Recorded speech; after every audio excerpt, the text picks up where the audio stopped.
சரியான வியூங்க. உள்ள வந்துட்டோம். அது நிறைய ஆட்கள் எல்லாம் வெளியில இருந்துச்சு.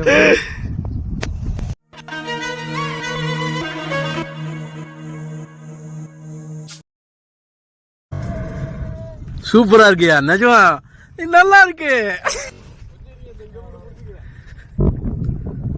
கடிச்சு திட்டுறோம்.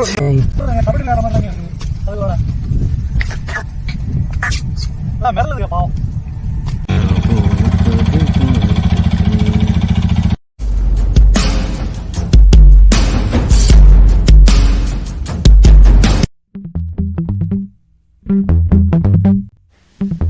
இன்னைக்கு நண்பர்களோட நம்ம புறப்பட்டுருக்கிற பயணம் அலையனுக்கும் துபாய்க்கு நடுவில் உள்ள துபாய் பலூன்ஸ் நோக்கி.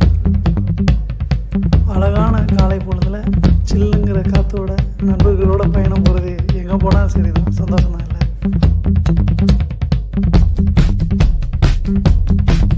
துபாய் பலூன்ஸோடைய ஹெட் ஆஃபீஸை தாண்டுறோம். நாங்கள் போய்கிட்டு இருக்கும்போது ரோட்டில் பார்த்திங்கன்னா நிறைய கார் வந்து ஸ்டக்காகி நின்றுச்சு. ஏன்னா பாலைவன மணலில் மூவ் ஆக முடியல. ஸோ அதை பார்த்துட்டு நாங்கள் ஜெர்க்காகி நின்ட்டோம்.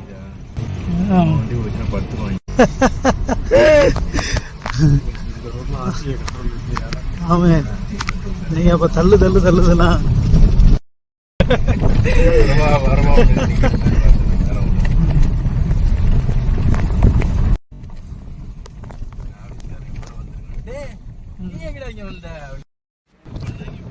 நாங்கள் உள்ளே என்ட்ரு ஆகும்போதே நிறைய பலூன்ஸ் வந்து பறக்க விட்டுட்டாங்க. அந்த பலூன்ஸை என்ட்ரன்ஸ்லேயே பார்க்க முடிஞ்சுது.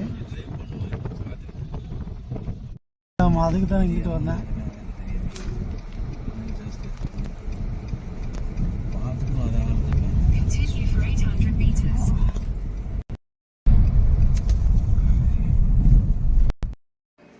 ஒவ்வொரு பயணமுமே வாழ்க்கையில் மிகச்சிறந்த அனுபவத்தை தரக்கூடியது. Human beings are temporary, not the memories. Memories எப்போவுமே பர்மனெண்ட் இல்லையா? நம்ம அதை என்றைக்கு பார்த்தாலுமே அது நிகழ்காலம் தான் நம்மளுக்கு, இல்லையா?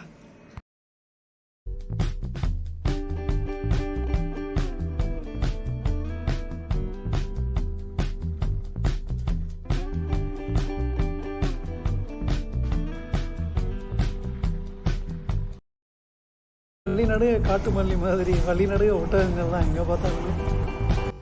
நம்ம ஊர்களில் ஆட்டு மந்தையை பார்க்குற மாதிரி நான் ஒட்டக மந்தையை பார்க்கவும் மெய் மருந்து ஆச்சரியமாக நின்றுட்டேன். அதே நேரத்துலேயே பலூன் எங்கள் தலைக்கு மேலே பறக்க ஆரம்பிச்சிருச்சு. நண்பர்கள்லாம் அதை பார்த்துட்டு ரொம்ப எக்ஸைட்டட் ஆகிட்டாங்க எல்லாருமே.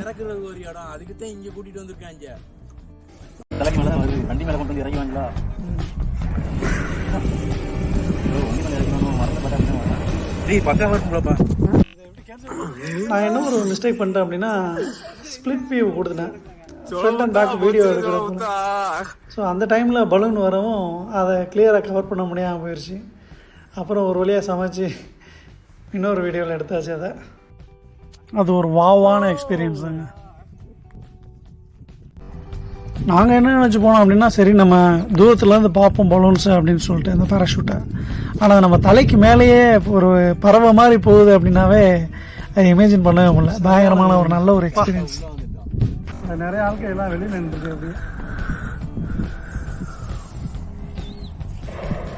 ஏ அப்பா, சரியான எக்ஸ்பீரியன்ஸ் மாப்பிள்ள இது. அப்படி 3 பேர் நின்று ஒன்றா இல்லை, நம்ம நிற்கிறதுனால தான் அவங்க அப்படி இறக்குறாங்க. நம்ம ஒரு பொருட்டே கிடையாது.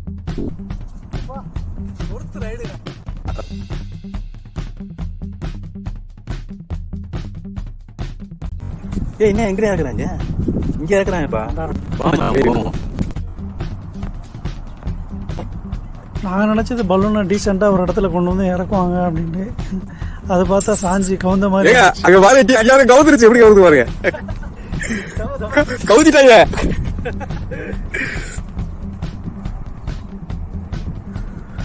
இதான் செட்டப் அப்படி தான் போயிருக்குங்க.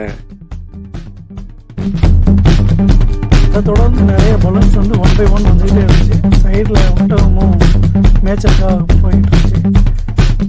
பலூனை எப்படி பார்க்குறது ஒரு நல்ல ஒரு அழகான ஒரு இது, அதே மாதிரி கவுந்து விழுந்து கிடக்கிறத பார்க்குறதும் ஒரு பெரிய ரம்மியமான ஒரு காட்சி தானே.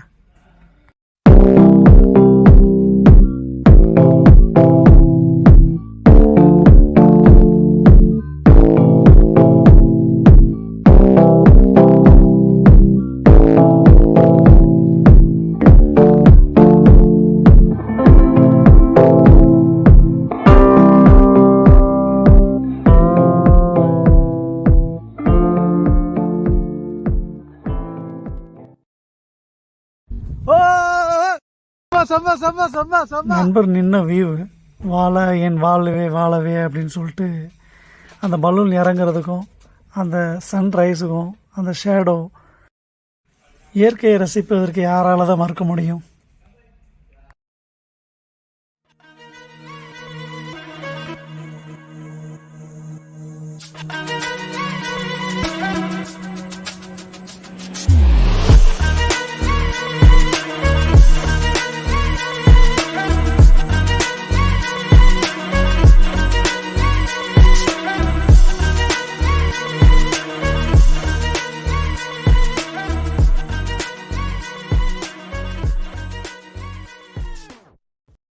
அந்த பேராஷூட்டு கீழே வந்து ஒரு 10-15 பேர்கிட்ட நின்னாங்க.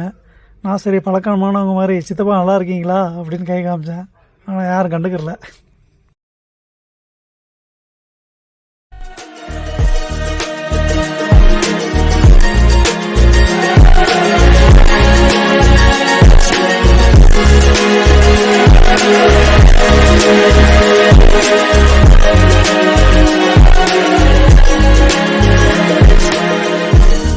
நாங்கள் போன சமயம் பாலைவனத்தில் கடுமையான குளிர்.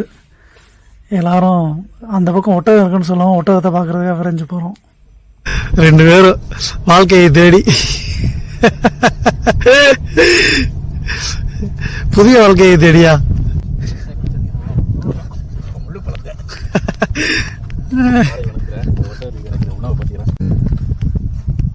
சரி, இதுதான் ஒட்டகத்துக்கு கிடைக்கிறதாங்க.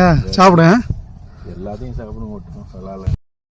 இப்போ அடுத்து நம்ம போகிறது ஒட்டகத்தை பார்க்குறதுக்காக. வாங்க.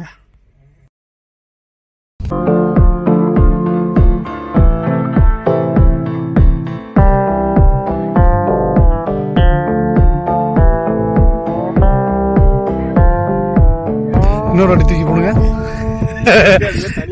சரி சரி சரி சம.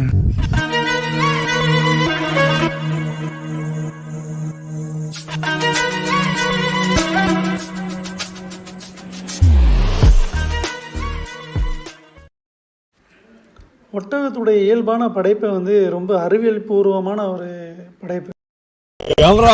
போன கடிச்சு தலைவன கப்பல் அது இதுன்னு சொல்லுவாங்க. ஒட்டகம் வந்து அது எப்படி தண்ணி குடிக்காமல் இருக்குது அப்படின்னா அதனுடைய திமிழில் தான் கொழுப்பு எல்லாத்தையுமே சேகரித்து வச்சுக்கிறது. அந்த திமிழில் இருந்து தான் கொழுப்பை கரைச்சி தேவையான ஆற்றல் வந்து உடம்புக்கு கிடைக்குது. ஸோ மனிதனுக்கு கொழுப்பு அதிகமாச்சுன்னா அது பேர் திமிரு, ஒட்டகத்துக்கு கொழுப்பு அதிகமாச்சுன்னா அது பேர் திமிழ். எல்லாமே வெயிலுக்கும் சரி குளிருக்கும் சரி தாங்குற மாதிரியாக தான் படைக்கப்பட்டிருக்குது. பெரிய ஒரு அதிசயம் இல்லை. ஆள் உள்ள விட்டதோட உள்ள போயிடும். வாங்க அப்ப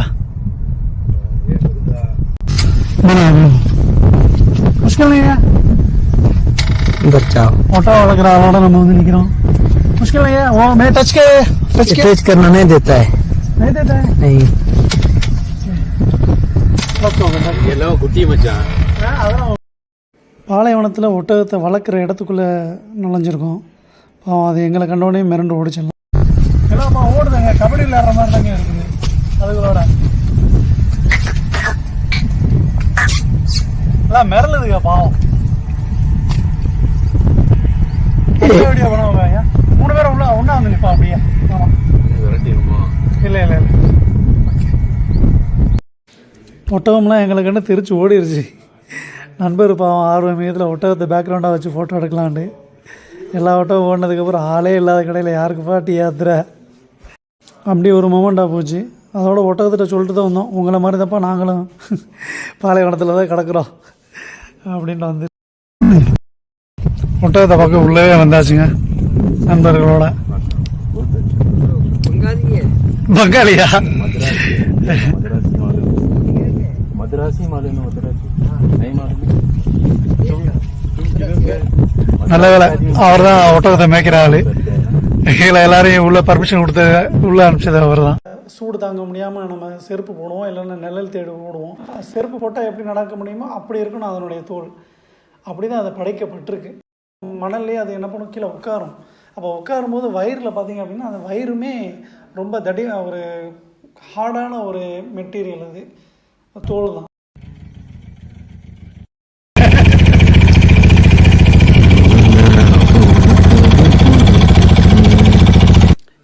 லக்ஸரியான வண்டி நம்ம எல்லாருமே பார்த்துருப்போம் டெசர்ட் ரைடில். ஆனால் ஆக்சுவலாக இது வந்து ஒட்டகம் மேய்க்கிறதுக்கு அந்த வண்டியை யூஸ் பண்ணுறாங்க. இதுதான் பேராஷூட்டுக்கு கீழே வந்து ஆட்கள்லாம் நின்று கொண்டு போகிறது. அப்போ இதுவே இவ்வளோ பெருசாக இருக்குது அப்படின்னா பேராஷூட் எவ்வளோ பெருசு இமேஜின் பண்ணிக்கோங்க. மற்றொரு அழகான தருணத்தில் சந்திப்போம். இது என் கண்ணில் படும் உங்கள் மனதை தொடும் ராஜா டைரிஸ்.